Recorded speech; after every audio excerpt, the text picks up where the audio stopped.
जब भी हम भारत की आज़ादी की बात करते हैं तो सबसे पहले हमारे दिमाग में एक नाम आता है, महात्मा गांधी। बचपन में हमें स्कूल में यही सिखाया गया कि गांधी जी के असहयोग आंदोलन और सत्याग्रह ने ही अंग्रेजों को भारत छोड़ने पर मजबूर कर दिया।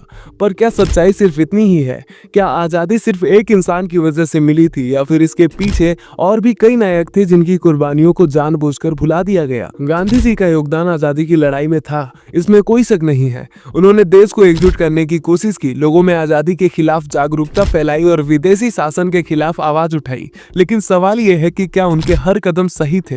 क्या उनके निर्णयों ने भारत को आगे बढ़ाया या फिर कुछ ऐसी भूलें थी जिनका असर आज तक हम भुगत रहे हैं? गांधी जी ने हमेशा अहिंसा की बात की, लेकिन क्या हर परिस्थिति में अहिंसा ही सही रास्ता होता है? जब देश के नौजवानों में अंग्रेजों के खिलाफ आग चल रही थी तब गांधी जी ने कई बार आंदोलनों को अचानक रोक दिया, चाहे वो असहयोग आंदोलन हो या भारत छोड़ो आंदोलन। जब लोग अंग्रेजों के खिलाफ खड़े हो रहे थे तब एकदम से पीछे हट जाने का निर्णय जनता को निराश करता था।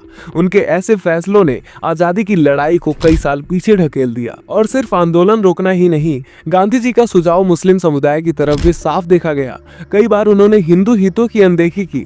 जब देश में खिलाफत आंदोलन चल रहा था जो कि एक धार्मिक मुद्दा था, तब गांधी जी ने मुसलमानों के समर्थन में खड़े होकर उस आंदोलन को भी आजादी की लड़ाई से जोड़ दिया, जबकि उसका भारत की स्वतंत्रता से कोई लेना देना ही नहीं था। यही नहीं, 1947 में जब देश का बंटवारा हुआ तब भी गांधी जी ने पाकिस्तान को 55 करोड़ रुपए देने की सिफारिश की, जबकि उस समय पाकिस्तान भारत के खिलाफ षड्यंत्र रच रहा था। जब सरदार पटेल और नेहरू जैसे नेता इस फैसले के खिलाफ थे तब भी गांधी जी ने जिद पकड़ी और कहा कि पैसे देने ही होंगे। और जब पाकिस्तान में हिंदुओं का कत्लेआम हो रहा था तब भी गांधी जी ने वैसा विरोध नहीं किया जैसा उन्हें करना चाहिए था। बहुत सारे लोग मानते हैं कि गांधी जी की नीतियों की वजह से हिंदू समाज को कई बार अपने ही देश में अपमान का सामना करना पड़ा। उन्होंने हमेशा हिंदुओं से सहनशीलता की उम्मीद की, लेकिन बाकी समुदायों से नहीं। उन्होंने जिन्ना के सामने भी कई बार नरमी दिखाई, जबकि जिन्ना लगातार मुसलमानों के लिए एक अलग देश की मांग कर रहा था। अब अगर हम गांधी जी के इन फैसलों का नतीजा देखें तो आज भी हिंदू समाज कई मामलों में पीछे छूटता दिखता है।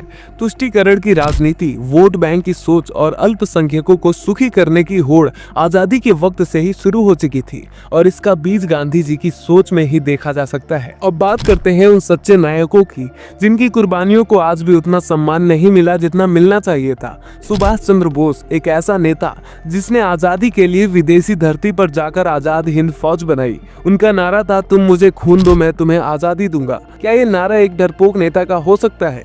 उन्होंने अंग्रेजों से सीधे लोहा लिया, उनके खिलाफ बंदूक उठाई, लेकिन अफसोस की बात है कि आजादी के बाद उनकी भूमिका को कम करके दिखाया गया। भगत सिंह, सुखदेव, राजगुरु ये तीनों युवा सिर्फ 23 साल की उम्र में फांसी चढ़ गए थे, सिर्फ इसलिए ताकि देश को आजादी मिल सके। उन्होंने बम फेंका था लेकिन किसी को मारा नहीं, सिर्फ आवाज उठाई थी कि सुनो हम क्या कह रहे हैं। क्या ऐसे क्रांतिकारियों को सिर्फ एक कोने में बैठा देना न्याय है? वीर सावरकर, जिनको काला पानी की सजा हुई, जिन्होंने अंडमान की जेल में सालों तक अंग्रेजों की यातनाएं सही, उनकी देशभक्ति पर आज भी सवाल उठाए जाते हैं क्योंकि उन्होंने गांधी की तरह शांति का रास्ता नहीं चुना बल्कि शक्ति का रास्ता चुना। ये वही लोग हैं जिन्होंने गांधी जी से अलग सोच रखी, लेकिन आजादी के लिए इनके इरादे उतने ही सच्चे थे। लेकिन कांग्रेस की राजनीति ने इन महानायकों को इतिहास के कोने में ढकेल दिया और सिर्फ एक ही परिवार की पूजा शुरू कर दी, गांधी परिवार की। पहले नेहरू, फिर इंदिरा, फिर राजीव, फिर सोनिया, अब राहुल। क्या यही है आजादी की असली तस्वीर? आज भी कांग्रेस के नेता बोलते हैं तो कहते हैं हमें आजादी गांधी परिवार ने दिलाई। क्या सच्चाई सिर्फ इतनी छोटी है? क्या पूरा देश सिर्फ एक परिवार की वजह से आजाद हुआ? तो फिर सुभाष चंद्र बोस की फौज का क्या?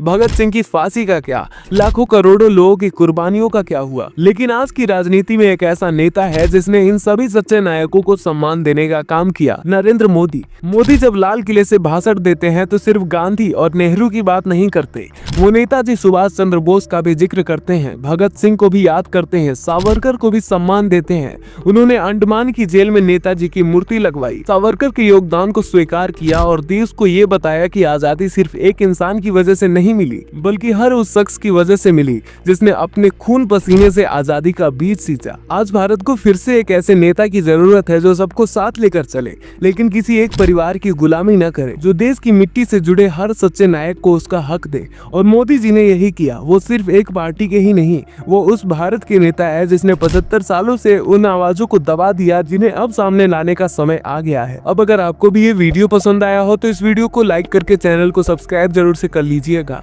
हमारी मुलाकात फिर से होगी अगले वीडियो में, तब तक के लिए धन्यवाद।